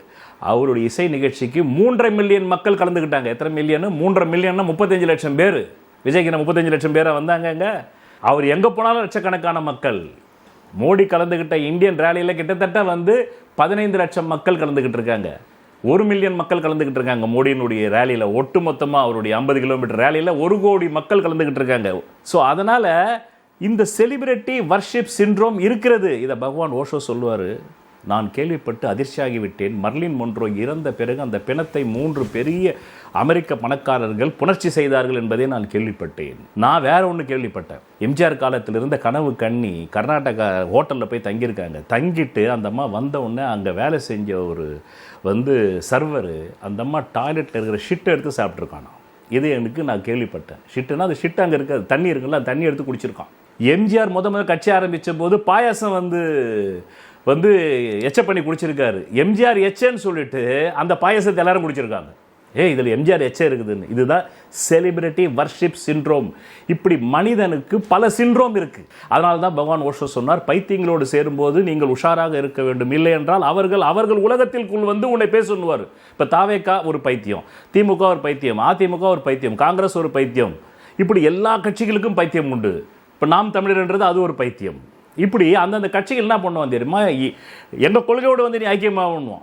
இது ஒரு நடந்தது. ஒரு ராஜா சதுரங்க விளையாட்டை விளையாடி 2 வருடங்களாக பைத்தியமாகி விட்டார். அவனை குணப்படுத்துவதற்கு என்று தண்டோரா அறிவித்தார்கள். இந்த தேசத்தின் பாதி தேசம் உனக்கு தரப்படும், அவரோடு 24 மணி நேரம் சோறு தண்ணி இல்லாமல், இல்லை அப்பப்போ உனக்கு பிஸ்கெட்ஸ் அந்த மாதிரி தருவாங்க, சாப்பிட்டுக்கிட்டே விளையாடணும், இல்லை சாப்பிட்டுக்கிட்டே விளையாடணும் கூட விளையாடினா உனக்கு பாதி தேசம் தரப்படும். பாதி தேசத்துக்கு ஆசைப்பட்டு பக்கத்து தேச நாட்டுக்காரர் 2 வருஷம் விளையாடி கட்சியில் இவன் பைத்தியம் ஆயிட்டான், ராஜா குணமாயிட்டார். இப்போ யார்கிட்ட போய் பாதி தேசம் கேட்கறது, பைத்தியமான உடனே அவன் எங்கெங்கன்னு காதல் சந்தியா பரத் மாதிரி தலையில் அடிச்சுன்னு போயிட்டான். அதனால தான் ஓஷோ சொல்லுவார், பைத்தியங்கள் அவர்கள் உலகத்திற்குள் உங்களை இழுப்பார்கள். இப்போ இந்த வீடியோ கிட்ட பேசுகிற போது கூட கீழே கமெண்ட் போடுவாங்க, அவங்க கற்பனைக்கு நம்மளை பேச சொல்லுவாங்க. உன் கற்பனைக்கு நீயே வீடியோ யூடியூப் ஆரம்பிச்சு நீ பேசு. நம்ம இருக்கிற யதார்த்தத்தை தான் பேச முடியும், இறக்கின்ற உளவியலைத்தான் பேச முடியும், அறிவியலைத்தான் பேச முடியும், உண்மையான ஜோதிடத்தை பேச வேண்டும். சரி, அப்படி இருக்கும்போது 2026 திமுகவா அதிமுகவா தாவேக்காவா ஆட்சி பீடத்தில் யார்? திமுகவா அதிமுகவா தாவேக்காவா?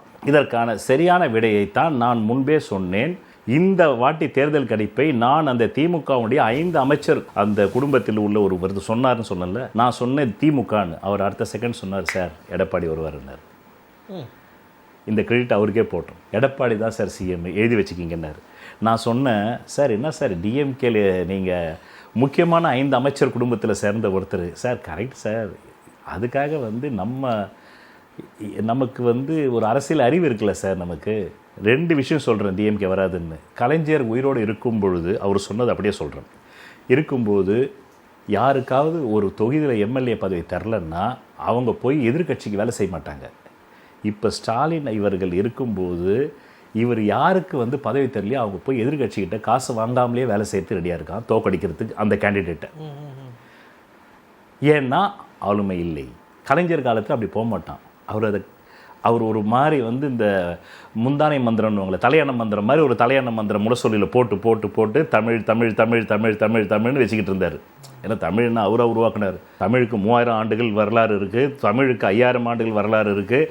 பகவான் ஓஷோவே சொல்கிறாரு, இந்தியாவிலேயே தமிழர்கள் மட்டும்தான் உண்மையான அந்த நிலத்தின் மைந்தர்கள், மற்ற அனைவரும் ஆரியர்கள் முதல் கொண்டு வந்தியர்கள் என்றார். அவர் தமிழர்களுக்கு மட்டும்தான் அவர்கள் மொழிக்கென்று இலக்கணம் இருக்கிறது என்றது பகவான் ஓஷோ சொல்றாரு. 1,50,000 புத்தகம் படித்தவர். அப்போ அவர் இதையும் படிச்சிருக்காருல்ல. அப்போ இவர் பிறந்தது 1919ஆம் நூற்றாண்டில் பிறந்துட்டு இவர் தமிழ் தமிழ் தமிழ் தமிழ்னு ஒரு தலையான மந்திரம் போட்டு வச்சிருந்தாரு. அதை வச்சதை கூட கரெக்டாக ஆர்கனைஸ் பண்ண தெரியல ஸ்டாலின் அவர்களுக்குன்றது நான் சொல்லவில்லை. திமுகவுடைய பிரதான மந்திரி குடும்பத்தை சேர்ந்த இரத்த உறவு சொல்கிறது. அதனால் இந்த 2026 எடப்பாடி மட்டுமே சிஎம் ஆக வருவார் என்பதை அவருக்கே நான் விட்டு விடுகிறேன். இந்த கிரெடிட் கோஸ் டு அந்த திமுக அமைச்சர் குடும்பத்துக்கே போட்டோம். என்னுடைய கருத்தும் அதுதான். அப்படின்னும் போது அதிமுக நம்பர் இதற்கு இன்னொன்று சொல்லி ஜோதிடத்துக்கு சம்பந்தம் கிடையாது. எடப்பாடி சிஎம் ஆகிறதுக்கு அவர் ஜாதகமே எனக்கு தெரியாது, அவருடைய ஒரிஜினல் ஜாதகமே தெரியாதப்போ நான் எப்படி சொல்ல முடியும்? எனக்கு ஸ்டாலின் அவருடைய ஒரிஜினல் ஜாதகமே தெரியாது. நான் வெளியில் வர ஜாதகம்லாம் இப்போ கூட செங்கோட்டையன் ஜாதகத்தை நான் ஏன் இவ்வளோ தைரியமாக சொன்னேன்னா, அது நான் என் கையால் அவரிடம் இருந்து date of birth, time of birth, place of birth வாங்கியது. அதே போல் விஜய் இது நான் ஏன் அப்படி சொன்னேன்னாக்கா, எனக்கு என்னுடைய பக்தர் எஸ்எஸ்சி கிட்ட வாங்கி கொடுத்தது. இன்னொன்று புரிஞ்சுக்கணும், தாவேக்கா தொண்டர்கள் கன்னி லக்னத்துக்கு தான் அவருக்கு ராஜயோகமே இருக்குது. கடக லக்னம்னா அவருக்கு ஒன்றுமே கிடையாது. 3ஆம் இடம் என்பது தான் ஒரு மனிதனுடைய தைரிய வீரியம். வீரியம் என்பதற்கு நீங்கள் தமிழக பாருங்கள், விக்ஷரி கூகுளில் தட்டி பாருங்கள். விந்து உற்பத்தி ஸ்தானம் 3 கூட அஸ்தமனம் ஆயிட்டான்னாக்கா விந்து உற்பத்தியாக இருக்காது ஒருத்தனுக்கு. ஸோ எங்களை என்ன மாதிரி தன்னை அறிந்த மறைபொருள் ஞானிக்கிட்ட ஒரு ஜோதிடம் ஜாதகம் வருதுன்னா அவங்கள நாங்கள் நிர்வாணமாக பார்க்குறோம். We are seeing a nude. But what should tell, what should not டெல்ன்றது அவங்க தான் முடிவு பண்ணிக்கணும். எங்ககிட்ட வரவங்க எங்களுக்கு எல்லாமே சொல்லுங்கன்னா நாங்கள் எல்லாத்தையுமே சொல்லுவோம். வேணாங்க, இன்னைக்கு வீடு கட்டினதுக்கு நல்ல நாள் வேணும், வாங்கின்னு போ. ஏன்னா ஒரு நிர்வாணமான பொம்மையை நாங்கள் பார்க்குறோம். இப்போ நடிகர் விஜயோட ஜாதகம் என்கிட்ட வருதுன்னா நான் அவரை நிர்வாணமாக பார்க்குறேன். செங்கோட்டையன் ஜாதகம் என்கிட்ட வருதுன்னா நான் அவரை நிர்வாணமாக பார்க்குறேன். எனக்கு எல்லாமே தெரியும். சொன்னால இப்போ விந்து உற்பத்தி கூட சொன்னேன். இது டாக்டர் சொல்லுவாங்களா? எக்ஸ்ரே பார்த்துட்டு உங்களுக்கு விந்து உற்பத்தி கம்மியாக இருக்குன்னு சொல்லுவாங்களா? கவுண்டிங் எடுக்கணும், செமன்ஸை கொடுக்கணும், அதை வச்சு தான் அவன் லேப் டெஸ்ட் பண்ணி சொல்லுவான். நாங்கள் பார்த்த உடனே சொல்லுவோம் 3ஆம் இடம் விந்து உற்பத்தி ஸ்தானம். செங்கோட்டையன் அவர்களுக்கும் 3ஆம் குடையவன் வந்து அஸ்தமனம், நடிகர் விஜய் அவர்களுக்கு வந்து 3ஆம் இடத்துக்கு அதிபதி கன்னியாலக்கணமாக இருந்தால் நீசம். நீசமும் ஒன்று தான், அஸ்தமனமும் ஒன்று தான். நீச்சபங்க ராஜயோகன்றது காரகத்துவத்துக்கு. இப்போ கத்துக்குட்டி ஜோசியெல்லாம் வந்து கமெண்ட் போடுவாங்க, உனக்கு ஜோசியம் தெரியுன்னா நீ தனியாக யூடியூப் சேனல் வச்சு நீ ராசி பலன் சொல்லு, இல்லைன்னா என்கிட்ட கற்றுக்கோ. அவ்வளோதானே பண்ண முடியும். ஒன்று கற்றுக்கோ, இல்லைன்னா கற்றுக்கொடு. உனக்கு கொடுக்க தெரியலன்னா கற்றுக்கோ, அவ்வளோதானே. அதுதானே உலக நியதி. ஸோ 2026 அந்த திமுகவுடைய 5 குடும்பத்தில் உள்ள அவருக்கு சொன்னது தான் நிதர்சனம், யதார்த்தம். இன்னொன்று, டிஎம்கே எப்போ ஆட்சியில் இருந்தாலுமே நீங்கள் எக்ஸிட் போல் எடுத்தால் கூட மக்கள் பயப்படுவாங்க, சொல்ல மாட்டாங்க. இது 2011 நான் பார்த்தேன். 2011 ஒரு ஆங்கில ஊடகம் வந்து ப்ரீ எக்ஸிட் போல் எடுக்க வராங்க. மக்கள்லாம் பயப்படுறாங்கன்னா அவன் 7:40 பிரேக் பண்ணுறான். நாங்கள் வந்து போனோம், போயஸ் தோட்டமே வந்து அப்படியே வெறிச்சோடி கிடந்தது. மக்கள் எல்லாருமே பயத்தில் இருந்தாங்க. நாங்கள் போய் ப்ரீ எக்ஸிட் போலாண்ட போனோம், போய் கேட்டாக்கா லைவ் பண்ணுறான். 7:45 போயிட்டான், பூத்தாண்ட போயிட்டு அப்படியே லைவ் பண்ணுறான் அந்த ஊடகம். அந்த ஊடகத்தின் பெயர் எனக்கு சரியாக தெரியல, ஆனால் அது ஆங்கில ஊடகம். அதில் உட்காந்து ஆங்கர் சொல்கிறோம், அந்த people are all afraid to tell they are voted for DMK or ADMK. ஏன்னா இந்த ஆட்சியை பற்றி மக்களுக்கு தெரியும், தங்களுடைய கருத்தை கூட சொல்ல மாட்டாங்க. திமுக ஆட்சியை பற்றி சொல்கிறீங்க? ஆமாம். அதுக்கப்புறமா நான் உட்காந்து சொல்கிறேன் 100க்கு 200 சீட்டுன்னு அடித்து தூக்குது அந்த அம்மா. 203 ஜெயிச்சது. காரணம் என்னன்னு கேட்டிங்கன்னா, இது நான் ஜோதிடத்தை வைத்து சொல்லவில்லை. 2011 தேர்தல் ஜோதிடத்தை வைத்து சொல்லல. ஜோதிடம் நினைச்சுக்கிறேன். எனக்கு ஜெயலலிதா அம்மையார் ஜாதகமே தெரியாது, நான் எப்படி ஜோதிடத்தை சொல்ல முடியும்? உங்களுக்கு ஜோதிடம் என்பதும் சரி, இப்போ முகமது நபி கூட நம்ம ப்ரொஃபட் என்ற கரெக்டான வார்த்தைக்கு கூகுளில் போட்டு பார்த்தீங்கன்னாக்கா தூரதிருஷ்டின்னு பேர். அதாவது பின் நிகழ்வதை முன் சொல்வது. அந்த பின் நிகழ்வதை முன் சொல்வதற்கு ஜோதிடத்தில் 2 கிரகங்கள் தான். ஒன்று விழி ஞானம்னுவான். நம்ம கிராமத்தான் பேசுவான் பார்த்தீங்களா, யோ நான்லாம் ஒருத்தரை பார்த்தவொடனே சொல்லிவிடுவேன் அவன் யாருன்னு, அவன் பௌஷ் யார், நல்லவனா கெட்டவனா, ஃப்ராடா பித்ராட்டக்காரனா, நான் பார்த்தவொடனே சொல்லுவேன்றால. அதான் 2ஆம் இடம். எனக்கு 2ஆம் இடம் ஜோதிட விதிகளின்படி 100க்கு 500% பலம். விழி ஞானம், அதுதான் ப்ரொஃபட், அதுதான் தீர்க்க தரிசனம். ஓஷோ ப்ரொஃபட். அதனால தான் அவர் 1980 எய்ட்ஸ் வரும்னு சொன்னார். உலகத்தை எய்ட்ஸ் தாக்குன்னு 80 சொல்கிறாரு. 90 தான் எய்ட்ஸு, 85 88 தான் எய்ட்ஸை கண்டுபிடிக்கிறாங்க. ஜோதிஷத்துக்கு 2ஆம் இடம் ரொம்ப நல்லா இருக்கணும். ஜோதிடம் சொல்கிறவனுக்கு 2ஆம் இடம் நல்லா இருக்கணும். அடுத்தது புத்திஸ்தானம் நல்லா இருக்கணும். அதுதான் பல பிறவி கான்ஷியஸ்னஸ். எனக்கு அது ஆட்சி. அதுக்கு வர்க்கோத்தமம்னா அம்சத்தில் அதே வீட்டில் மூலத்திரிகோணம், முன்னும் பின்னும் சுபகர்த்தாரி யோகம், இந்த 2 கிரகங்கள். இது இல்லாமல் பிறர் மனதை அறிவதற்கு சந்திரன் பலம் பெறணும். அதனால தான் சந்திரனை மனோகாரங்கன்றான். எனக்கு சந்திரன் உச்சமானதுனால மக்கள் மனங்களை அறிந்தேன். அவர்கள் யாருக்கு வாக்களிக்கிறார்கள் என்பதை அறிந்து சொன்னேனே தவிர, அதுக்கு ஒரு சாக்கு, அதுக்கு ஒரு பொய் கவசம் தான் ஜோதிடமே தவிர, என் ஜாதகத்தில் உள்ள விழிஞானத்தினாலும் மதிநாணத்தினாலும் மதிகிரகமான சந்திரன் உச்சம் பலம் பெற்றதால் தான் சொன்னேன். இப்போதும் அப்படித்தான் சொல்கிறேனே தவிர இதற்கும் ஜோதிடத்துக்கும் தொடர்பில்லை. என் ஜாதகத்தில் வலுத்த கிரகங்களுக்கு அடிப்படையில் சொல்கிறேனே தவிர, ஸ்டாலின் அவர்கள் ஜாதகமும் எனக்கு தெரியாது, எடப்பாடி ஜாதகமும் எனக்கு தெரியாது, தெரிய வேண்டிய அவசியமும் எனக்கு கிடையாது. பட் ஆனால் வந்துட்டு தொங்கு சட்டசபை அமையறதுக்கான வாய்ப்புகள் இருக்குது. அப்போது விஜய் எந்த கட்சிக்கு போகிறாரோ அந்த கட்சி தான் வந்துட்டு பிரதான கட்சியாக இருக்கும். அந்த கட்சியினுடைய முக்கியமான நபர் தான் சிஎம்மாக இருப்பார்ன்ற மாதிரியான ஒரு செய்தி இருக்குது. நேற்று நான் ஜேம்ஸ் வசந்த் கேள்விக்கு ஜேம்ஸ் வசந்தன்லேருந்து ஆரம்பிக்கிறேன். அவரும் கிறிஸ்துவர் தான். நேற்று வந்து மார்ஷல் அப்படின்னு ஒரு யூடியூப் சேனலுக்கு அவருக்கு பேட்டி கொடுத்துருந்தாரு. நம்ம நிகழ்ச்சிக்கு வரமேன்னு எல்லா வகையிலையும் ஹோம்ஒர்க் பண்ணேன். அப்போ ஜேம்ஸ் வசந்த் சொல்கிறாரு, அவர் மார்ஷல் கேட்குறாரு, நெறியாளர் கேட்குறாரு, ஏன் சார் உங்களுக்கு விஜய் வரக்கூடாதா சிஎம்மா? இல்லைங்க, டைரெக்டாக யார் வேணாலும் சிஎம்மாக வரலாம், எனக்கு அதில் எந்த குழப்பமும் இல்லை, அது கான்ஸ்டியூஷன் இடம் கொடுத்துருக்கு. பிச்சைக்காரன் கூட வந்து வந்து வரலாம், பெக்கர் கூட முதலமைச்சராக வரலாம். ஏன்னா நமக்கு இந்தியன் கான்ஸ்டியூஷன் கொடுத்துருக்க ரைட் அதுதான். அதுதான் வந்து ஜனநாயகத்தின் சாபம்னு நான் சொல்லுவேன். அதுதான் ஜனநாயகத்தின் ஆசீர்வாதம்னு நான் சொல்லுவேன் என்னுடைய அனுபவத்தில். ஏன்னா அப்போ தானே நம்ம முட்டாள் கூட நம்மளை ஆள முடியுது. ஜனநாயகத்தினுடைய ஒரு கார்னருக்கு ஒரு நாணயத்து 2 பக்கம் இருக்கும்.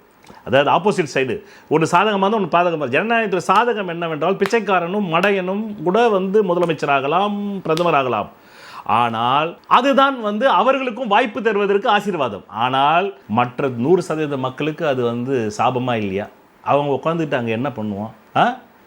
அதாவது வந்து ஒரு இந்த படத்தில் நான் பார்த்தேன், 1000, 2000, 3000, 4000 பாண்டியராஜன் பைத்தியங்களை கூப்பிட்டு போய் ஏழை எடுத்துகிட்டு பணத்தை கொடுத்துட்டு கடைசியில் பார்த்தாக்கா அவன் 10,000 கொடுறான்னா பிம்பிளிக்கா பிம்பா. அப்போ பிம்பிளிக்கா பிம்பான்னும் போது அந்த ஜேம்ஸ் வசந்தன் அழகாக சொன்னார். அவர் என்ன சொல்கிறாரு, சார் ஆளப்படுபவரால் ஒரு முதல்வராக வருவது ஆபத்து. விஜய் ஆளப்படுபவர், அவராக சுய முடிவு எடுக்கவில்லை. பின்னால் இருந்து அவரை இயக்குபவர்களால் முதலமைச்சர் ஆபவன் ஆபத்து. இதைத்தான் ஜெயலலிதா அம்மையார் வந்து அப்போலோ போனோடனே கலைஞர் இந்த வார்த்தையை பயன்படுத்தினார். நிஜம் ஆட்சி செய்யலாம், நிழல் ஆட்சி செய்யக்கூடாது. அதுக்கப்புறமா தான் அவர் நினைவு போயிடுச்சு. இந்த வார்த்தையை சொன்ன அப்புறமா கலைஞர் நினைவு போயிடுச்சு. நிஜம் ஆட்சி செய்யலாம், நிழல் ஆட்சி செஞ்சால் என்ன ஆகும்? இப்போது நீங்கள் முதலமைச்சராக இருந்து உங்கள் சுய முடிவு எடுத்தீங்கன்னாக்கா உங்களை கேள்வி கேட்கலாம், தப்புனாக்கா உங்கள் மீது சட்ட ரீதியாக நடவடிக்கை எடுக்கலாம், சிறைக்கும் அனுப்பலாம். உங்களை யாராவது ஒரு வந்து ஆட்டுவித்து கொண்டிருந்தால் அந்த கோஸ்ட் யாருன்னே தெரியாது உங்களுக்கு. அது பிஜேபி அமித்ஷாவா, மோடிஜியா, இல்லைன்னா வேற யாரு, காங்கிரஸ் ராகுலா, சோனியா காந்தியா, பிரியங்கா காந்தியா, பிரவீன் சக்கரவர்த்தியா, யாருன்னு தெரியாத. அதைத்தானே ஜேம்ஸ் வசந்த் சொல்கிறார். அதனால தானே லக்னாதிபதி அஸ்தமனம் இப்போ ஜெயலலிதா அம்மையாரை கையில் எடுத்து ரூல் பண்ணது சசிகலா அம்மையார். இது உலகத்துக்கே தெரிஞ்ச உண்மை, எனக்கு ஜோதிட ரீதியாக தெரிஞ்ச உண்மை, அவ்வளோதான் விஷயம். ஏன்னா இவங்க லக்னாதிபதி அஸ்தமனம். அதனால தானேங்க அந்த அம்மா காலையில் ஒரு முடிவு எடுப்பாங்க, சாயந்தரம் அந்த முடிவை மாற்றுவாங்க. காரணம் அவர் கைக்குள்ள வச்சிருக்க சசிகலா அம்மையார் மாற்றுறாங்க. ஆனால் சசிகலா அம்மையார் டைரெக்டாக வந்தால் முதலமைச்சராக முடியுமா? ஓட்டு போட மாட்டாங்க. சசிகலா அம்மையாருக்கு 5 மொழி தெரியாது, ஆங்கிலம் பேச முடியாது, பாவம் அவங்களால தமிழே பேச முடியல. ஆமாம், ஏன்னா அவங்களுக்கு 2ஆம் இடத்துல நீசம் கிரகம், 2 கூடையனும் வந்து அவங்களுக்கு அது ஸ்தானத்துக்கு பண்ணல. அதனால் அவங்களுக்கு வந்து வாக்கு கொடுறோம். அப்போது இதுதான் பிரச்சனை. எம்ஜிஆர் அவரே ஆண்டார். புரூக்லின் மருத்துவமனைக்கு போயிட்டு வந்த அப்புறமா தான் அவர் கண்ட்ரோலை விட்டு போயிடுச்சு ஆட்சி. பாவம், அவர் நினைவு தப்பிடுச்சு. நினைவில் இருக்கிறவர்களும் அவரே ஆண்டார். அப்போ எந்த தவறு நடந்தாலும் இஸ் ஆன்சரபிள், அவர் மீது சட்ட நடவடிக்கை பாயும். இப்போ இதுலேயே நீங்கள் இப்போது அவர் சொல்கிறார், விஜய்யுடைய ஒரு வீடியோ பார்த்தேன், ரொம்ப வேதனையாக சொல்கிறார், தற்கொலைன்னு சொல்லிக்கிட்டு லாஜிக்கே இல்லாமல். நான் சொல்கிறேன், நடிகர் விஜய் அவரிடம் நேரடியாக பேசுகிறேன், இது காலடியாராக அவருக்கு அனுப்புங்க. உண்மையிலேயே நீங்கள் தற்கொலை என்று சொல்வது லாஜிக்காகத்தான் சொல்கிறார்கள் நடிகர் விஜய் அவர்களே. உங்களை நீங்கள் தளபதி என்கிறீர்கள். ஒரு தளபதி போர்க்களத்திலே மக்களை காப்பாற்றிவிட்டு இறப்பவன் தளபதியா, போர்க்களத்தை விட்டு ஓடி வருபவர் தளபதியா? உண்மை கரூர் சம்பவத்தை சொல்றீங்க. என்னங்க கரூர் சம்பவத்தை சொல்றீங்க? அதை தானே சொல்றேன். தளபதின்னா யாருங்க? அவன் போர்ல வந்து மக்களை காப்பாற்றணும். புறமுதுகு விட்டு ஓடுறவன் கிடையாது, மைக்கேல் ஜாக்சனுக்கு வராத கூட்டமா நீங்க ஓடி வரீங்களே, அப்ப அங்கேயே நீங்க தற்குறி தானே. அப்ப லாஜிக் இருக்குது விஜய் அவர்களே, அது உங்களுடைய பிழை இல்லை. உலகமே தற்குறியாக இருக்குது. ஓஷோ சொன்ன மாதிரி மடையர்கள் பிறக்கிறார்களா ஆக்கப்படுகிறார்களா? உலகமே, நான் சொல்வேன் மடையர்கள் பிறக்கிறார்கள். ஏன்னா புத்திசாலியா ஆவறதுக்கு நீங்க நிறைய உழைக்கணும். ஒரு ஊர்ல ஒருத்தனுக்கு பொண்ணே கொடுக்க மாட்டேன்ட்டாங்க. ஏன்னா முட்டாள், அவன் அந்த ஊர் பண்ணையா இருப்பாங்க, பல கோடி சொத்து இருக்குது. முட்டாள் என்ற ஒரே காரணத்துக்காக, தற்கொலை என்ற ஒரே காரணத்துக்காக பொண்ணு கொடுக்கல. அந்த இடத்துல ஒரு சாது வர்றார். அந்த சாது கிட்ட போய், ஐயா எனக்கு எல்லாமே இருக்குது, நான் முட்டாள்ன்றனால தான், எனக்கு தற்கொலைன்றனால தான் எனக்கு வந்து பொண்ணு தர மாட்டேன்றாங்க, கொஞ்சம் பொண்ணு கொடுங்க அப்படின்னு கேட்குறான். அந்த பொண்ணு எனக்கு வந்து வரணும்னா நான் வந்து தற்கொலை இல்லைன்னு மாறணும், புத்திசாலியாக மாறணும், அதுக்கு எனக்கு ஏதாவது வரம் சொல்லுங்கள், மந்திரம் சொல்லுங்கன்னா அந்த சாது என்ன பண்ணுறாரு, மகனே கிட்டேவா, உண்மையான புத்திசாலி ஆக வேண்டுமா, அதற்கு நீ நிறைய வந்து உழைக்க வேண்டும். இல்லை புத்திசாலியை போல் தெரிந்தால் போதுமானோன்னு, ஐயோ எனக்கு உழைக்கிறதுக்கெல்லாம் சோம்பேறித்தனங்க, நான் உழைக்கவே மாட்டேன், நான் புத்திசாலி மாதிரி தெரிஞ்சா போதும், உண்மையான புத்திசாலியாக இருக்க வேண்டாம், அப்போ கிட்டவா நான் இந்த மந்திரத்தை சொல்கிறேன் அப்படின்னு அந்த மந்திரத்தை சொல்கிறார். அதுக்கப்புறமா பார்த்தா யார் எது சொன்னாலும் கேள்வி கேட்குறான். சூரியன் காலில் உதிக்குது, எத்தனை வருஷமாக உதிக்குதுன்னு தெரியுமா உனக்குன்றான். எப்படா புத்திசாலியான நீ, எப்போ முதல் சூரியன் வந்து உருவாச்சின்னு தெரியுமா உனக்கு, அது தெரியாமல் சும்மா சூரியன் உதிக்குது சூரியன் உதிப்பா அப்படின்ட்டான். யார் எது கேட்டாலுமே ஏன் ஏன் ஏன் அப்படின்னு கேட்குறான். மழை வருகிறது, ஏன் வருது சொல்லு, நீ பெரிய புத்திசாலி பாடி, பசிக்குதுப்பா எனக்கு, பசி முதலில் ஏன் ஏற்படுகிறது அது சொல்லு எனக்கு முதல்லன்றான். என்னப்பா இவ்வளோ பெரிய அறிவாளி ஏட்டான்னா. மீண்டும் ஒரு 10 வருஷம் கழிச்சு அந்த சாது அதே கிராமத்துக்கு வராரு. இவனுக்கு கல்யாணமாகி பேரழகான பெண்ணை கொடுத்துட்டாங்க, பக்கத்து வீட்டு கிராமம். அந்த கிராமம் ஃபுல்லாக வேணும் புத்திசாலின்ட்டாங்கப்பா. அப்போ அந்த சாது வந்தவுடனே யானை அந்த படையோடு வராங்க. வந்து ரத்தனங்கள், நவரத்னங்கள், வைரம் எல்லாமே தட்டில் வச்சு, பழங்கள் வச்சு, சாமி என்ன நீங்கள் புத்திசாலியாக மாற்றினீங்க உடனே அங்கே கூட்டமே வந்துருச்சு. என் பிள்ளையும் நீங்கள் தற்கொலையாகிறான், மாற்றுங்க மாற்றுங்க மாற்றுங்க மாற்றுங்கன்ன உடனே, மகனே வேறு வழி இல்லை, என்னை எல்லோரும் கேட்கிறார்கள் சொல்லிவிடுகிறேன், ஒன்றுமே இல்லைங்க, நான் அவனை கூப்பிட்டு அந்த மந்திரன்றது இதுதான். உண்மையான புத்திசாலியானோன்னா நிறைய நூல்களை படிக்கணும், உன்னை நீ அறிய வேண்டும், அதுக்கு நிறைய உழைப்பாகும், அதில் நீ மரணம் கூட வரலாம், பைத்தியமாகலாம், செத்து போகலாம். ஆனால் புத்திசாலி மாதிரி தெரியணும்னா யார் எது சொன்னாலுமே ஏன் எப்படி நிரூபின்னு காட்டு. கடவுள் இருக்காருன்னு சொன்னால் நிரூபி, எனக்கு உடனே நிரூபி, கடவுள் எங்கே இருக்கார் காட்டு, என் கண்மாடி கொண்டு வா அவரை, இல்லை நான் நம்ப மாட்டேன். அதனால் யார் எது சொன்னாலுமே ஏன்னு கேளு, எப்படின்னு கேளு, நிரூபின்னு சொல்லு. முதல்ல இதைத்தான் சொல்லி கொடுத்தான். அதைத்தான் அவன் யார் கடவுள் இருக்காருன்னாக்கா நிரூபின்றான், இல்லைன்னாலும் நிரூபின்றான். இப்படித்தான் புத்திசாலியானான்னு. இப்படித்தான் உலக மக்கள் தங்களை தாங்கள் அறிந்தால்தான் புத்திசாலியாக முடியும். உங்களை நீங்கள் அறியும் போது உங்கள் உடம்புல CHNOPS இருக்குன்னு தெரியும். C carbon, H hydrogen, O oxygen, N nitrogen, CHNOPS இதுதான் உங்கள் உடம்புல இருக்குது. Phosphorus, sulphur, carbon, hydrogen, oxygen, nitrogen, CHNOPS oxygen, phosphorus, sulphur. இந்த 6 உலோகங்கள் வாகாயத்தில் சூரியன்லேயும் இருக்குது, நம்ம நவகிரக குடும்பத்திலே இருக்குது. அதை வச்சு தாண்டா உன் உடம்பே இயங்குதுன்னு அறிவியல் சொல்லுது. இவ்வளோ விஷயம் தெரிஞ்சுக்கணும். நீ ஜோசியம் மட்டும் தெரிஞ்சினா போதாது, அந்த ஜோதிடத்தினுடைய உட்பொருளையும் தெரிஞ்சுக்கணும், அதை அறிவியலாகவும் தெரிஞ்சுக்கணும். நீ வெறுமனே இப்போது இந்த திராவிட கழகம்னு தமிழ்நாட்டில் இருக்குது, அவங்களாம் என்ன கேட்குறாங்க, கடவுள் இல்லை இருக்குதுன்னு யாராவது போய் சொன்னால் நிரூபி. சரி, இல்லைன்றதுக்கு நீ ஏதாவது நிரூபணம் கொடுக்குறா? இல்லைன்றதுக்கு தான் நிரூபணமே இல்லை. அதை பாரு, அவன் ரேப் பண்ணுறான், கடவுள் போய் காப்பாற்றலை, இதோ டாஸ்மாகில் கொள்ளடிச்சான், இதோ இன்றைக்கி எடப்பாடி பேசியிருக்காரு, மக்களை மீட்போம், தமிழகத்தை காப்போம். அதில் அவர் அழகாக 7 பாயிண்ட் பிரமாதமாக பேசியிருக்காரு. அதாவது கள்ளக்குறிச்சியில் ஸ்டாலின் அவர்கள் பேசியிருக்கிறார், நாங்கள் தான் 5% தான் கள்ளக்குறிச்சியில் வேலையை முடித்தது அதிமுக என்று. ஆனால் அவருக்கு சொல்லிக்கொள்ள விரும்புகிறேன், கள்ளக்குறிச்சி என்ற ஒரு மாவட்டமே அதிமுக ஆட்சியில் தான் உருவானது. பாயிண்ட் நம்பர் 1, நாங்கள் ஆட்சிக்கு வந்தால் 100 நாள் வேலை திட்டத்தை 150 நாளாக மாற்றுவோம் என்றார் ஸ்டாலின். ஆனால் மாற்றவில்லை. நாங்கள் தான் மத்திய அரசாங்கத்திடம் சொல்லி 125 நாள் வேலை திட்டமாக மாற்றியுள்ளோம். பாயிண்ட் நம்பர் 2, கடந்த 2 ஆண்டுகளுக்கு முன்னாடி PTR செல்வராஜ் அவர்கள், அவர் பேர் PTR, ஆமாம், PTRுடைய ஆடியோ ரிலீஸ் ஆச்சு. 30,000 கோடியை வைத்துக்கொண்டு சபரீசன் அவர்களும் உதயநிதி அவர்களும் திணறுகிறார்கள், என்ன செய்வது, எப்படி பதுக்குவது என்று. அதற்கு இன்று வரையிலும் தமிழக முதல்வர்கள் பதில் தரவில்லை. பாயிண்ட் நம்பர் 3, பிறகு நாங்கள் அதிமுக ஆட்சியில் தந்த இலவச லேப்டாப்புகளை 4.5 ஆண்டுகள் நிறுத்திவிட்டு தற்போது தேர்தல் வருகிறது என்பதால் அதுவும் கொஞ்சம் சீனியர்ஸ், சீனியர் மாணவர்களுக்கு லேப்டாப் தருகிறார். Point number 4. பாயிண்ட் நம்பர் 5, 4.5 ஆண்டு திமுக ஆட்சியில் 5.5 லட்சம் கோடி கடன் வைத்தது தான் ஸ்டாலின் அரசாங்கத்தினுடைய சாதனை. பாயிண்ட் நம்பர் 6, நாங்கள் ஆட்சிக்கு வந்தால் 5 லட்சம் மகளிருக்கு 25,000 ரூபாய் மானியத்தில் 2 சக்கர வாகனங்கள் வழங்கப்படும். இது யாராவது பேசினாக்கா பேசு பொருள் கிடையாது. எதிர்க்கட்சி தலைவர் பேசியிருக்காரு. இது ஒன்று போதாதா மக்கள் எடப்பாடிக்கு வாக்களிக்கிறதுக்கு? இல்லை, உண்மை. இப்போ மக்கள் எடப்பாடிக்கு வாக்களிக்கட்டும். நான் கேட்குறது என்னன்னா, தாவேகாவுடைய நிலை இந்த வாக்கில் என்னவா இருக்கும், இந்த அரசு இந்த தேர்தலில் என்னவா இருக்கும்? நாம் முதல்ல 2023 பிரேக் பண்ணோம், நடந்தது. போன வீடியோவில் நாம் தான் பிரேக் பண்ணோம். இனி அமித்ஷாவின் கைப்பாவை தான் நடிகர் விஜய்ன்னு. அமித்ஷா எங்கே போக சொல்கிறாரோ அங்கே விஜய் போவார். அப்போ வாய்ப்பு இருக்கு? வாய்ப்பெல்லாம் கிடையாது, அதுதான் யதார்த்தமாக நடக்கக்கூடிய உண்மை. இப்போ ஏடிஎம்கேவும் தாவேகாவும் சேரும், அதுதான் நீங்கள் சொல்ல வரீங்க. ஒன்று நேரடியாக, இல்லைனாக்கா வாய்ஸ் கொடுக்குறேன்னார்ல ரஜினி, ஆமாம் 96ல் நான் வாய்ஸ் கொடுக்குறேன். ஆமாம், இவர் தான் செத்து போனவங்களே என் வீட்டுக்கு தானே வாழ்றாரு. தளபதி அப்படி கூட மாட்டான்.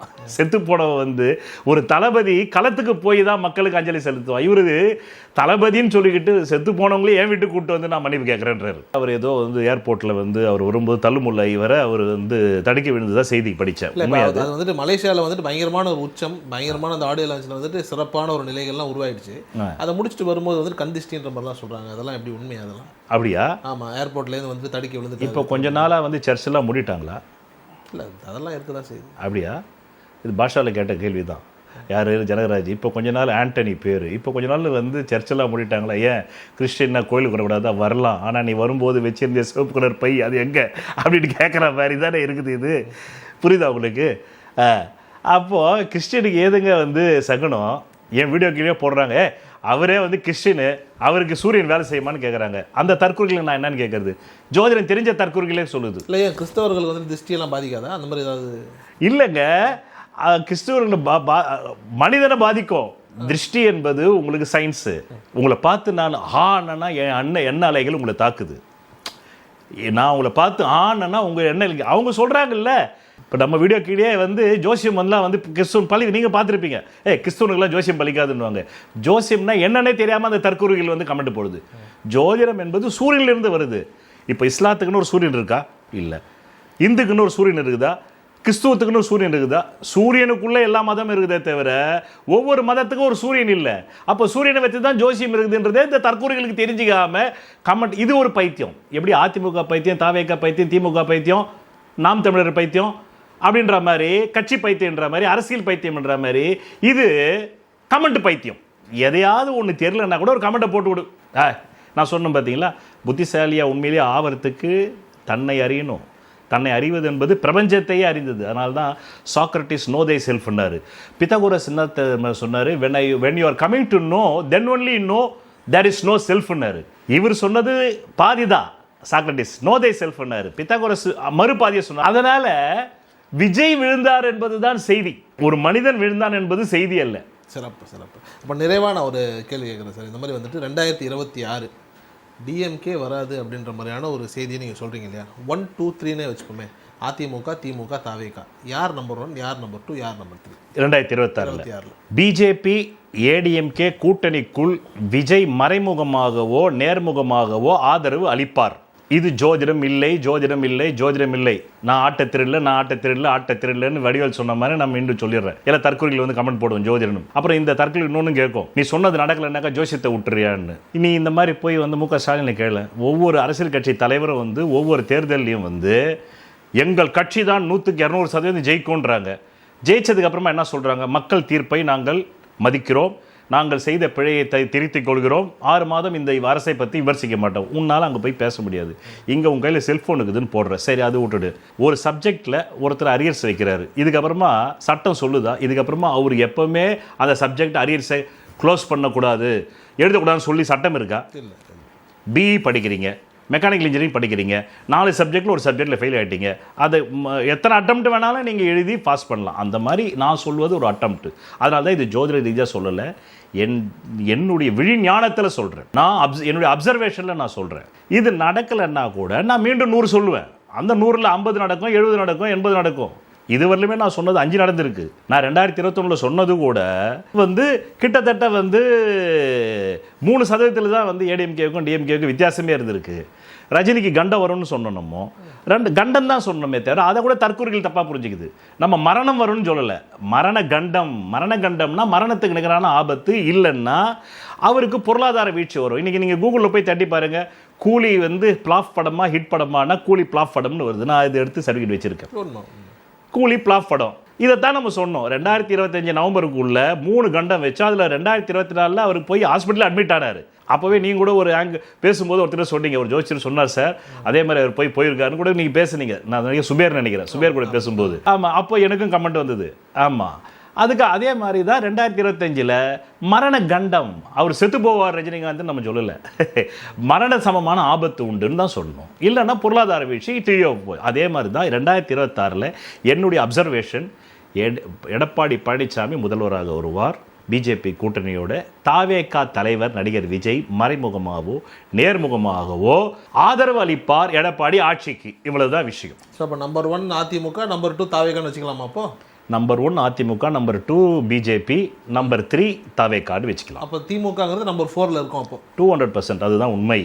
ஓகே ஓகே, அப்போ அதுதான் உண்மை.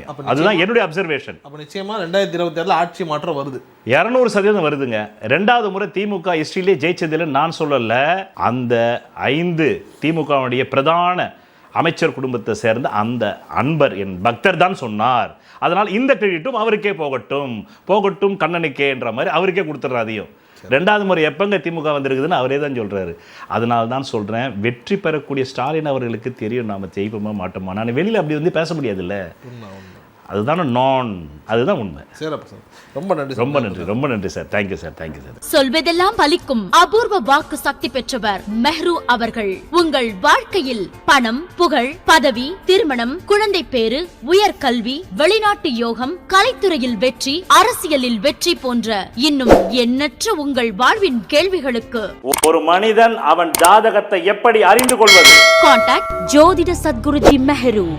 Address Quality Complex, first floor, new number 45, wall number 12, Arunachalam Road, Saligramam, Chennai 93. Phone 0442376072. Contact 9952959962, 98409 57612. Website www.srimeheru.org.